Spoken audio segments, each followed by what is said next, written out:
여러분에게 묻겠습니다. 구약은 총 몇 장으로 구성되어 있을까요? 또 구약은 총 몇 절로 구성이 되어 있을까요?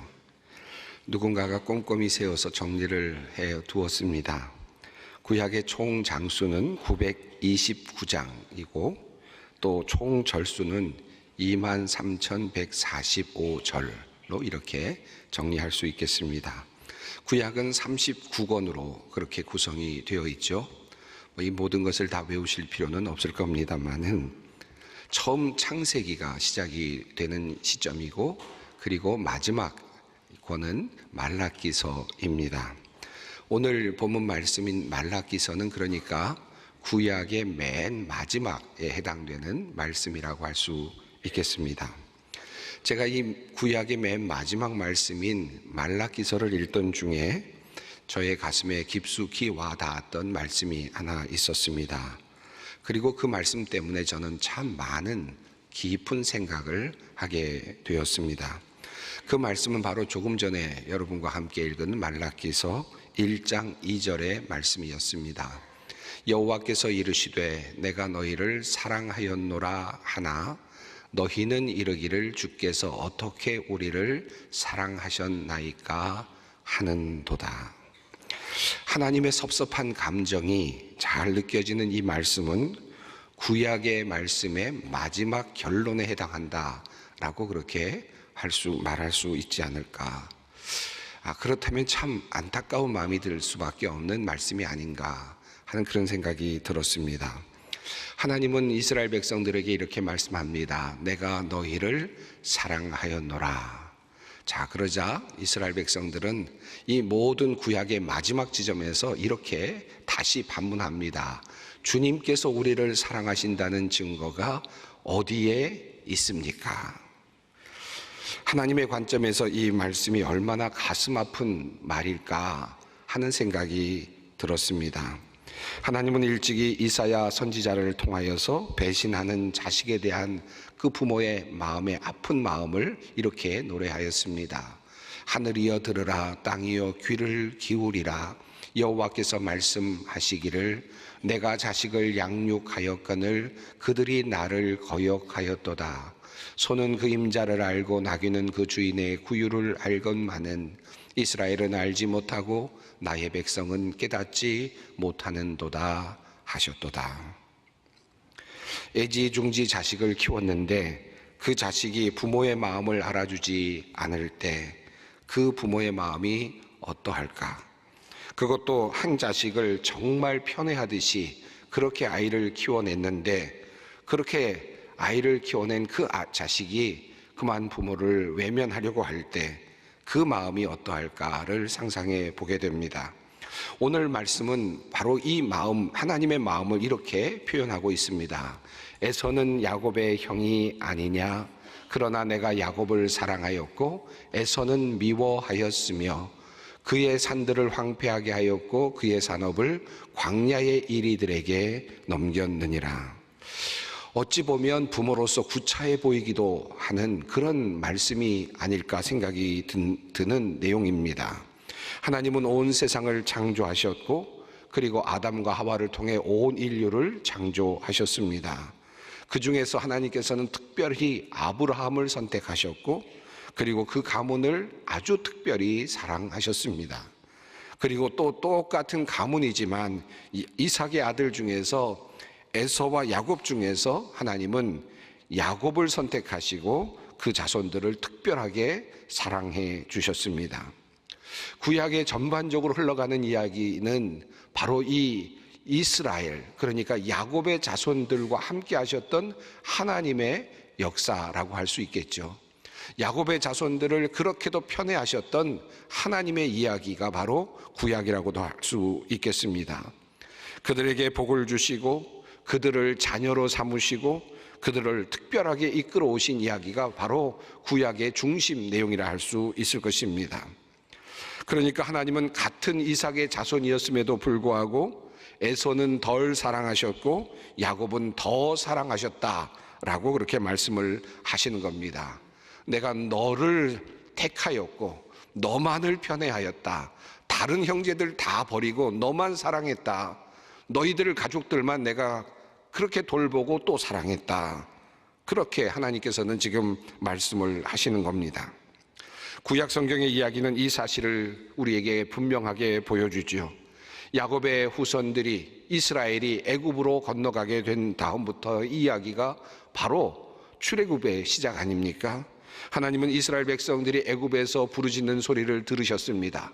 야곱의 자손들이 그곳에서 울부짖는 소리를 들으시고는 하나님께서 가만 계시지 아니하시고 모세를 보내셔서 그들을 이집트에서 애굽에서 이끌어 내셨습니다. 출애굽을 시키신 것입니다. 그리고 그들을 젖과 꿀이 흐르는 땅으로 인도해 가셨습니다. 그리고 그 가나안 땅에서 하나님만을 섬기며 살 수 있도록 길을 열어 주셨습니다. 이 정도로 편애한 그런 백성이 있었습니까? 하나님께서 이토록 그렇게 사랑하셨던 백성인 이스라엘이 아니고 누구이겠습니까? 이렇게 하나님께서는 가나안으로 이스라엘 백성들을 끌고 가셨고 그들을 특별하게 사랑해 주셨지만 이스라엘 백성들은 하나님만을 섬기는 일에 그만 실패하고 말았습니다. 하나님은 그들에게 친히 계명도 주시고 기적도 보여주시고 그리고 함께하여 주시고 전쟁에서 때로는 승리하게 하시고 때로는 징계하게 하시면서 그들을 이끌어 가시기를 원하셨지만 그들은 하나님의 그러한 사랑에 응답하지 못하였습니다. 마치 한 아이만을 바라보며 살아온 어머니가 그 딸 또는 그 아들로부터 버림받은 느낌이랄까, 또는 그 자식이 장성하여서 어머니를 향하여 반항하는 모습이랄까, 마치 말라기서의 시작은 그와 같은 느낌이 들기에 충분해 보입니다. 자, 그렇다면 이스라엘은 왜 하나님께 이런 불경한 말을 마지막에 쏟아내고 있는 것입니까? 그들의 형편을 보면 그들이 그렇게 이야기할 만하다라는 생각이 들기도 합니다. 그들은 지금 망해가는 이스라엘을 보고 있습니다. 근근히 생명을 이어가고는 있지만 그저 생존하고 있을 뿐 위대한 나라를 건설하지도 못하였고 세상을 지배해 본 적도 없습니다. 말라기의 시대적인 배경이 분명하지는 않습니다만은 그들이 바벨론 포로의 생활을 하고 막 돌아온 시점일 수도 있겠고 혹은 이후 학계 또는 스가랴 활동이 있은 이후일 수도 있겠습니다. 어느 시점이든 그 이스라엘의 상황은 녹록지 않았던 상황이었습니다. 하나님의 선택받은 백성이 지금 긴 포로의 시간을 마치고 지금 돌아오고 있는 시점이다라고 상상해 본다면 그렇죠. 혹은 돌아와서 수십 년을 보내면서 그렇게 지내고 있는데 그저 자그마한 성전 하나 짓고 이웃 백성들을 눈치 보면서 살아가고 있는 그들의 현실인데 바로 이것이 그들의 현 상황 모습이라 할 수 있겠습니다. 그들은 이렇게 충분히 말할 만합니다. 하나님이 우리를 선택하셨는데 하나님이 우리를 사랑하신다고 하는데 왜 우리의 모양은 이 모양밖에 되지 않는가? 이집트의 라 태양신은 이집트를 저토록 부강하게 만들었고 또 바벨론의 벨 마두룩은 바벨론을 저토록 큰 나라로 만들어 주었는데 우리 하나님은 도대체 우리를 위하여 무슨 일을 하였다는 말인가? 이런 불만이 생겨날 수도 있을 것입니다. 그것도 구약의 이야기가 다 끝나가는 그 지점에서 그들은 그 앞날들을 돌아보면서 아마 그렇게 한탄하듯 내뱉는 바로 그 말이 그와 같은 반항적인 말이었을 수도 있을 것입니다. 자신들의 잘못은 생각하지 아니하고 아마도 이스라엘은 하나님을 향한 원망의 마음이 가득했을 것입니다. 그들이 만들어 놓은 성전은 지금 보잘것이 없고 그들의 형편은 나아진 것이 없습니다. 아브라함에게 주신 말씀, 야곱에게 주셨던 말씀, 내가 너로 복의 근원이 되게 하겠다, 너에게 복을 주겠다라고 하는 이 약속은 도대체 어디에 있는 것입니까? 우리는 초라하고 여전히 보잘것없고 여전히 근근히 살아가고 있을 뿐입니다. 왜 우리의 형편은 나아지지 않는 것이고 우리는 이렇게 강대국들의 지배 아래서 힘들게 살아가야만 하는 것입니까? 그래서 그들은 이렇게 말합니다.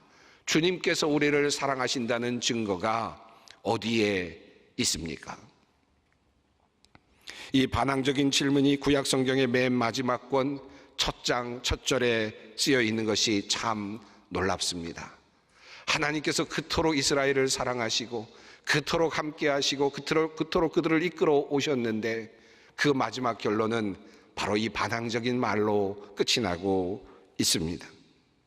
마치 이것이 구약에 나타난 하나님과 이스라엘 사이의 관계의 종결처럼 보이기도 합니다. 사실 우리도 이와 비슷한 경험을 할 때가 있습니다.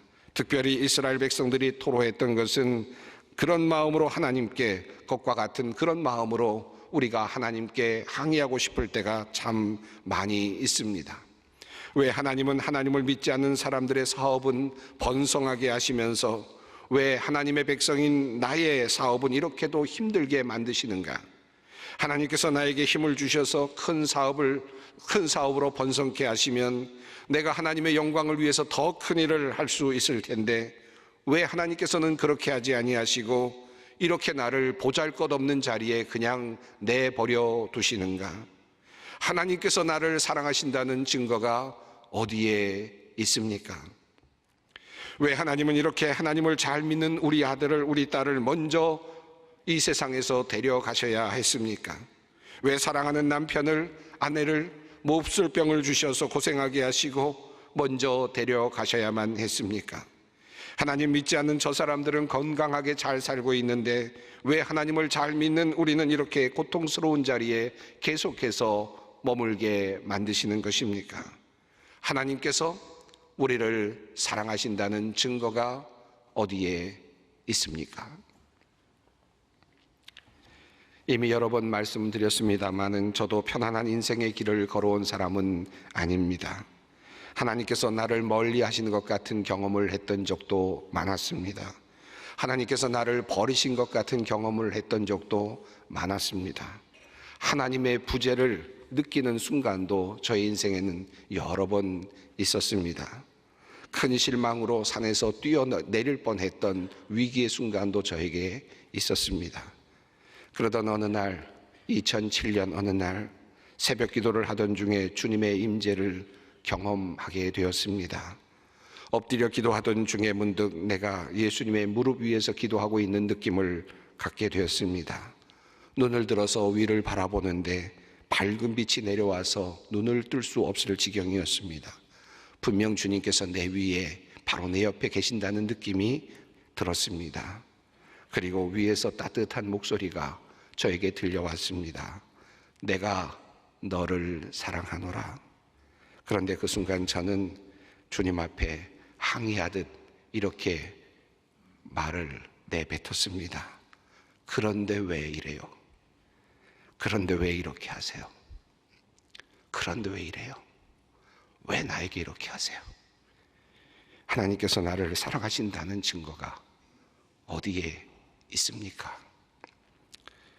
하나님께서 나를 사랑하시는데 왜 이런 일이 일어납니까? 왜 병에 걸리고, 왜 원하던 것을 얻지 못하고, 왜 셀 수 없이 시험에 떨어져야 하고, 왜 억울하게 악한 사람들에게 당해야 합니까? 그것도 못 막아주시면서 왜 사랑하신다는 말만 하십니까? 그러던 어느 날 저는 예수님의 마음을 깨닫게 되었습니다. 예수님도 하늘로부터 들려오시는 하나님의 음성을 들은 적이 있습니다. 세례를 받으시던 바로 그 자리에서 몸소 하나님의 음성을 들었습니다. 하늘로부터 소리가 있어 말씀하시되 이는 내 사랑하는 아들이요 내 기뻐하는 자라 하시니라. 하나님께서 예수님을 향하여 하신 말씀은 이는 내 사랑하는 자다, 내가 사랑한다 라고 그렇게 말씀하셨고 예수님은 그 말씀을 몸소 들으셨습니다. 한 번이 아니었습니다. 변호산에서도 또다시 그 음성이 들려왔습니다. 호련히 빛난 구름이 그들을 덮으며 구름 속에서 소리가 나서 이르시되 이는 내 사랑하는 아들이요 내 기뻐하는 자니 너희는 그의 말을 들으라 하시는지라. 예수님도 하나님의 음성을 분명히 들었습니다. 내가 너를 사랑한다. 내가 너를 사랑한다. 하나님께서는 예수님을 향하여, 이 땅에 계시는 예수님을 향하여 두 번이나 내가 너를 사랑한다, 결정적인 자리에서 그렇게 그 사랑을 확인해 주셨습니다. 그런데 어떠셨습니까? 그분이 이 땅에서 부자로, 그리고 먹고 싶은 것 마음껏 먹으면서 살다 가셨습니까? 하나님을 사랑을 받았던 아들 예수 그리스도는 어떻게 살아가셨습니까? 내가 너를 사랑한다 라는 말씀을 들으신 예수님은 유대인들의 멸시를 당하셨고, 가난하셨고, 마침내 억울한 누명을 쓰셨고, 폭도들에 의해 끌려가셨고, 벌거벗기 우는 수치를 당하셨고, 가장 참혹한 처형인 십자가에 달려 돌아가셨습니다. 내가 너를 사랑한다. 예수님이 이렇게 묻고 싶지 않았을까? 그런데 왜 이렇게 하시는 겁니까? 그런데 왜 이렇습니까? 예수님도 그렇게 주님께 말씀하시지 않았을까? 그러나 주님께서는 그렇게 말씀하시지 않으셨고, 주님 내 뜻대로 마시고 아버지의 뜻대로 하십시오 라고 말씀하시면서 그 고난의 길을 걸어가셨습니다. 아버지의 사랑을 믿고, 아버지께서 다시 건져주실 것을 믿고 모든 것을 맡기셨습니다. 이것이 바로 예수님의 믿음이었습니다. 하나님이 나를 사랑하시니 하나님이 하실 것이다. 이것이 예수님의 믿음이었습니다. 하나님은 죽은 예수를 다시 살려내시는 그 기적으로 아들을 향한 사랑을 마침내 확증하여 주셨습니다. 예수님의 삶과 죽음 그리고 부활을 통해서 보게 되는 하나님의 사랑은 인간의 굴레로서 고통과 가난, 모함과 억울함, 그리고 배신과 죽음에서 우리를 면제해 주시는 그런 사랑이 아니라, 우리가 어디에 있든지, 심지어 우리가 비참하게 죽임을 당할지라도 우리를 다시 살려내시는, 다시 일으켜 세워주시는 사랑입니다. 이것이 하나님의 사랑입니다. 하나님께서 예수님을 사랑하셨습니다. 그러나 그 고통, 그 십자가를 면제해 주신 것이 아니라 그를 비참한 죽음에서 다시 살려내심으로 하나님의 공의를 이루시고 하나님의 사랑을 확증하여 주신 것입니다. 이것이 하나님의 사랑입니다. 말라기서의 말씀처럼 하나님이 우리를 사랑하신다는 증거가 어디 있습니까? 이 말은 항의의 말로 끝이 납니다. 그리고 구약은 이렇게 마무리됩니다. 긴 이스라엘의 역사, 하나님께서 함께 하셨던 그 수많은 역사가 이렇게 한마디로 끝이 납니다. 하나님께서 우리를 사랑하신다는 증거가 어디 있습니까? 그리고 구약은 마무리가 됩니다. 그리고 수백 년이 흘렀습니다. 그저 이스라엘이 주님께 외쳤던 그 항변, 하나님이 우리를 어떻게 사랑하셨다는 말입니까? 라는 절규가 그저 메아리처럼 울리고 또 울려가고 있었던 시간, 그리고 마침내 주님의 오심을 알리는 신약성경은 우리에게 이렇게 증언합니다. 하나님이 세상을 이처럼 사랑하사 독생자를 주셨으니 이는 그를 믿는 자마다 멸망하지 않고 영생을 얻게 하려 하심이라. 이것이 바로 말라기에서 이스라엘이 물었던 질문에 대한 하나님의 응답입니다. 말라기는 어려운 현실 속에서, 포로의 고통 속에서 하나님을 향하여 질문을 던졌습니다. 하나님, 너무 힘듭니다. 포로의 생활, 가난과 궁핍함의 생활, 예배도 제대로 드릴 수 없고 신앙도 지킬 수 없는 사막과 같은 세상. 하나님이 우리를 사랑하신다는 증거가 어디 있습니까? 말라기가 던진 이 질문에 대한 하나님의 대답은 이것입니다. 하나님이 세상을 이처럼 사랑하사 독생자를 주셨으니 이는 그를 믿는 자마다 멸망하지 않고 영생을 얻게 하려 하심이니라. 요한일서 4장 9절도 우리에게 증언합니다. 하나님의 사랑이 우리에게 이렇게 나타난 바 되었으니 하나님이 자기의 독생자를 세상에 보내심은 그로 말미암아 우리를 살리려 하심이니라. 하나님의 사랑은 우리의 건강에 일희일비에 있지 않습니다. 우리 사업의 번성함에 있지도 않습니다. 하나님의 사랑은 우리의 영생과 관련된 것으로 예수 그리스도의 십자가 위에서 분명하게 드러났습니다. 그러므로 로마서 5장 8절은 다음과 같이 말합니다. 우리가 아직 죄인 되었을 때에 그리스도께서 우리를 위하여 죽으심으로 하나님께서 우리에 대한 자기의 사랑을 확증하셨느니라. 하나님이 우리를 사랑하시는가? 라는 질문은 언제나 우리의 상황과 우리의 여건에 있는 것이 아닙니다. 말씀드렸듯이 자신의 아들 예수 그리스도를 이 땅에 보내주셔서 죽을 수밖에 없는 우리를 생명으로 이끌어내시고 영원한 생명 주셔서 이 세상을 넘어서는 희망을 갖게 해주신 것, 이것이 바로 복음이며 이것이 바로 우리의 희망입니다. 그러므로 예수 그리스도의 십자가는 하나님께서 우리를 사랑하신다는 최고의 표적입니다. 우리가 인생을 살아가면서 때로는 안타깝고 힘들고 어려운 일을 경험할 때가 있을 겁니다. 그때마다 하나님께 이런 질문을 던질 수 있죠. 하나님이 우리를 사랑하시는 거 맞습니까? 하나님이 나를 사랑하신다는 증거가 어디 있습니까? 그러나 주님은 그때마다 십자가를 지신 그 피 묻은 손으로 우리의 머리를 쓰다듬으시면서 말씀하실 것입니다. 내가 너를 사랑한다. 그 선명한 못자국이, 그 손이 이미 우리를 사랑하시는 하나님을 증거하는 것입니다. 성경은 말합니다. 하나님의 사랑이 우리에게 이렇게 나타난 바 되었으니 하나님이 자기의 독생자를 세상에 보내심은 그로 말미암아 우리를 살리려 하심이니라. 하나님은 우리를 살리시기를 원하십니다. 죽어도 살리시기를 원하시고 영원히 살게 하시기를 원하십니다. 우리가 영원한 나라에 들어가는 그날 우리는 하나님께서 정말 나를 사랑하십니다 라고 고백할 수 있을 것입니다. 하박국 선지자의 그 노래로 오늘 설교를 마무리하겠습니다.